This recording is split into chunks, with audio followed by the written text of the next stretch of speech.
আসসালামু আলাইকুম ওয়া রাহমাতুল্লাহ। এখন আমরা খুব গুরুত্বপূর্ণ একটা জিনিস আলোচনা করব, এটার নাম লসাগু। লসাগুটা এই কারণে গুরুত্বপূর্ণ, সামনে আমরা যে ভগ্নাংশের ম্যাথগুলো করব ওগুলোতে লসাগুটা দরকার হবে। আচ্ছা, আমরা একটা ম্যাথ এখানে দেখতেছি যে দেওয়া আছে এখানে আমার এখানে 18, 24, 32, 24। আচ্ছা, এইটাকে আমাদের লসাগু করতে হবে। লসাগু শব্দের অর্থ লঘিষ্ঠ সাধারণ গুণনীয়। লঘিষ্ঠ সাধারণ গুণনীয়। ওকে। এখন এই তিনটার ভিতরে সবচেয়ে ছোট্ট এমনকি সবার সাথে মিল যে গুণনীয়কটা থাকবে, মানে প্রত্যেকেরই ওই সংখ্যাটা গুণনীয়ক হবে, কিন্তু সবচেয়ে ছোট ওইটা এভাবে করে বুঝায়। তাহলে সে বাদ দিয়ে যাই হোক, আমাদের গুণনীয়কটা বের করে ফেলি।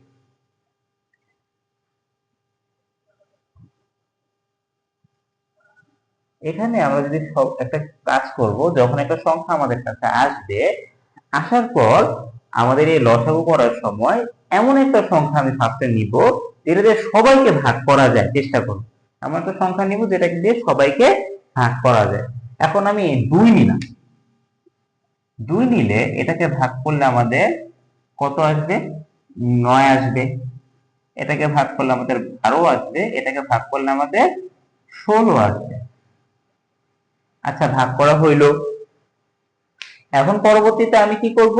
এমন একটা সংখ্যা নিয়ে আসবো। আমরা চেষ্টা করব যে আমাদের যদি 2টা থাকে তাহলে তো একটা জিনিস, যদি 3টা থাকে, আর তখন আমরা মিনিমাম চেষ্টা করব এমন একটা সংখ্যা নিয়ে আসার জন্য এটা অন্তত 2টা সংখ্যা দিয়ে ভাগ যাবেই, মাস্ট। একটা সংখ্যা দিয়ে ভাগ গেলে এটা আর হবে না, মিনিমাম দিলে 2টা সংখ্যা দিয়ে ভাগ যাওয়া লাগে। আচ্ছা, আমি যদি এখানে একটু খেয়াল করি যে আমি যদি আরো 2 নিয়ে আসি, 2 নিয়ে আসলে কিন্তু 9 দিয়ে ভাগ করা যাবে না, তো 12 দিয়েও ভাগ করা যাবে, 16 দিয়েও ভাগ করা যাবে। তাহলে আমি 2 নিয়ে আসতে পারি, 2টাকে আমি নিয়ে আসতে পারি। তাহলে আমি আরো 2 নিয়ে আসলাম। 2 নিয়ে আসতে কিন্তু ভাই 9 দিয়ে কিন্তু আমি ভাগ করতে পারি নাই, তাহলে 9টাকে আমি 9 এর মতো রেখে দিব।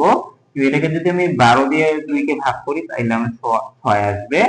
আর এটাকে যদি আমি ভাগ করে দেই 16টাকে, তাহলে আমাদের আসবে কত? 8। এরপরেও দেখতেছি যদি আমি আবার 2 দিয়ে মনে ভাগ করা যাবে, ঠিক না?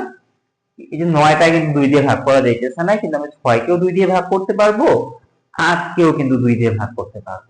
তাহলে আমি ভাগ করি 2 দিয়ে, তাহলে এটা আমার 9 9 থাকলো, এটা 3 হয়ে গেল, আর এটা হয়ে গেল 4। এখানে কিন্তু আমি যদি দেখি যে আমি যদি 2 দিয়ে ভাগ করি তাহলে শুধু 4 ভাগ যায়, তাহলে একটা ভাগ গেলে কিন্তু হবে না, আমার মিনিমাম 2টা ভাগ দেওয়া লাগবে। তাহলে তো আমার অন্য কোনো সংখ্যা নিয়ে চিন্তা করা লাগবে। তাহলে আমি তো দেখি তো 3 দিয়ে ভাগ করা যায় কিনা। হ্যাঁ, 9 কি কিন্তু 3 দিয়ে ভাগ করা যায়। আবার 3 তো 3ই, তাহলে ওকে ভাগ করা তো যাবেই। তাহলে মানে কি আমাদেরকে 3 দিয়ে 9কেও ভাগ করা যাবে, 3কেও ভাগ করা যাবে।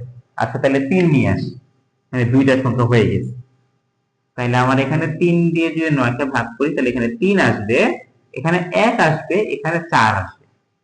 আচ্ছা, নিচে যে সংখ্যাটা আমরা দেখতেছি এটা এমন একটা সংখ্যা কেউ কারো দিয়ে ভাগ যায় না। এক বাদে, এক তো আমরা 1 দিয়ে ভাগ করব না, 2 থেকে অন্তত শুরু করব। তাইলে আসলে আমাদের এখানে যে দেখতেছি যে 1 ছাড়া এমন কোন সংখ্যা নাই যেগুলো দিয়ে ভাগ করা যাবে। তাহলে আমাদের কোনো সংখ্যা দিয়ে ভাগ দিতেছে না, তাহলে আমাদের লসাগু এতটুকুই কমপ্লিট। এখন এতটুকু কমপ্লিট হওয়ার পরে আমাদের কিন্তু আরেকটু কাজ আছে। লসাগু লিখবো, ল সা গু। লসাগু লেখার পরে আমরা যে কাজটা করবো, যে সংখ্যাগুলো যেগুলো এগুলোকে একসাথে লিখবো। 2 গুণ 2 গুণ 2 গুণ 2 গুণ 3, তাহলে লিখে আগে বাকি সবগুলো একবারে গুণ দিতে হবে। 2 গুণ 2 গুণ 2 গুণ 3, আবার এখানে 3 গুণ 1 গুণ 4, মানে 3 1 4, মানে যতগুলো আছে সবগুলোকে আমরা টানা এভাবে করে গুণ দিয়ে দিব। গুণ দেওয়ার পরে এগুলোকে আস্তে আস্তে করে গুণ করা শুরু করে দিব। তাহলে আমি যদি 2 দিয়ে 2কে গুণ করি 4 আসে, 4 দিয়ে 2কে গুণ করি 8 আসে, 8 দিয়ে যদি আমি 3কে গুণ করি তাহলে আমাদের কত আসে? 3 আর 24 আসে। তাহলে এভাবে করে আমাদের আসতে থাকবে। তাহলে আমাদের এই রেজাল্ট যেটা আসবে এটা আমি লিখে দেই। আর করে দেখবে ইনশাআল্লাহ 2 8 8 এটা আমাদের রেজাল্ট আসবে। আমরা ইনশাআল্লাহ সবাই এই জিনিসটা একটু করার চেষ্টা করি। 9 16 আর 18 এইটার লসাগুটা একটু করার চেষ্টা করি। আসসালামু আলাইকুম ওয়া রাহমাতুল্লাহ।